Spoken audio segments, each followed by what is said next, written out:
ప్రజాసేవ లక్ష్యంగా ఎక్కడో పుడతారు. అందరూ బాగుండాలని అనుకొని పేద ప్రజల కోసం తన జీవితాన్ని అంకితం చేశాడు. మా ఊరి ప్రజలకు ధైర్యమయ్యాడు. పేదల ఇళ్లల్లో వెలిగేటి దీపమయ్యాడు. మాకు ఎంతో ఆదర్శమయ్యాడు.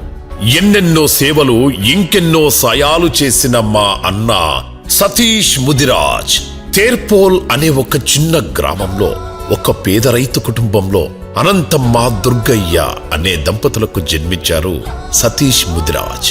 తన తండ్రి వైద్యానికి డబ్బులు లేక చనిపోవడంతో ఆర్థిక ఇబ్బందుల వలన పూట గడవని పరిస్థితులలో 5వ తరగతిలో తన చదువును కాస్త ఆపి తన తల్లి చెప్పిన మంచి మాటలను గుర్తు చేసుకుంటూ ఎన్నో కష్టాలు, ఒడిదొడుకులు, ఎన్నో అవమానాల మధ్య తన గమ్యం చేరే వరకు ఎటువంటి రాజకీయ నాయకుల అండ లేకుండా కేవలం తన స్వయం కృషితో అంచెలంచెలుగా ఎదుగుతూ తన కుటుంబంతో పాటు సంగారెడ్డి నియోజకవర్గంలో ప్రతి పల్లె గుర్తించుకునే విధంగా ప్రతి ఒక్క పేద కుటుంబం కోసం ఎంతో అండగా ఉన్నారు సతీష్ ముదిరాజ్ గారు. నిరంతరం ప్రజాసేవే నా లక్ష్యమంటూ ప్రతి ఒక్కరు గుర్తించేలాగా ఇంతటి స్థాయికి రావడం మా యువతరానికి ఎంతో ఆదర్శం. ఎందుకంటే అన్ని వర్గాల ప్రజలకు ఎటువంటి కష్టమొచ్చినా వెంటనే నేనున్నానంటూ వారి ఇంటి గుమ్మం ముందు వాలిపోయి వారి కష్టాన్ని తీరుస్తారు సతీష్ అన్న. మీలాంటి వాళ్లను చూస్తూ ఉంటే ఎంతో ఆశ్చర్యం వేస్తుందన్నా. కరోనా సమయంలో మీ ప్రాణాలను సైతం లెక్క చెయ్యకుండా నేరుగా ప్రజల వద్దకే వెళ్లి ఆహారాన్ని అందించి ఎందరిలోనో స్ఫూర్తి నింపారు.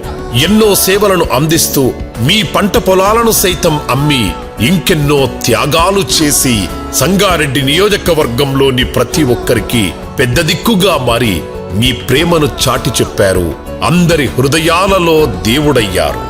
రైతులకు సాయమయ్యారు, జీవనోపాధయ్యారు. తోటివారికి సాయపడాలన్న సంకల్పమే మన సతీష్ ముదిరాజ్ ఏకైక జీవిత లక్ష్యం.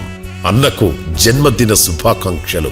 అన్నా, మీరు మా గ్రామం, జిల్లా, రాష్ట్రం, దేశానికే కాదు ప్రపంచవ్యాప్తంగా మీరు అందరికీ ఆదర్శమన్నా. భవిష్యత్తులో మీరు ఇలాంటి పుట్టినరోజు వేడుకలు మరెన్నో జరుపుకోవాలని కోరుకుంటున్నాం సతీష్ అన్న. మేము మీతో ఎల్లప్పుడూ ఉంటాము. చివరగా ఒక్క మాటన్నా, మనుషులందరూ పుడతారు, కానీ కొందరే అందరి కోసం పుడతారు. హ్యాపీ బర్త్డే సతీష్ అన్న, హ్యాపీ బర్త్డే సతీష్ అన్న, హ్యాపీ బర్త్డే సతీష్ అన్న.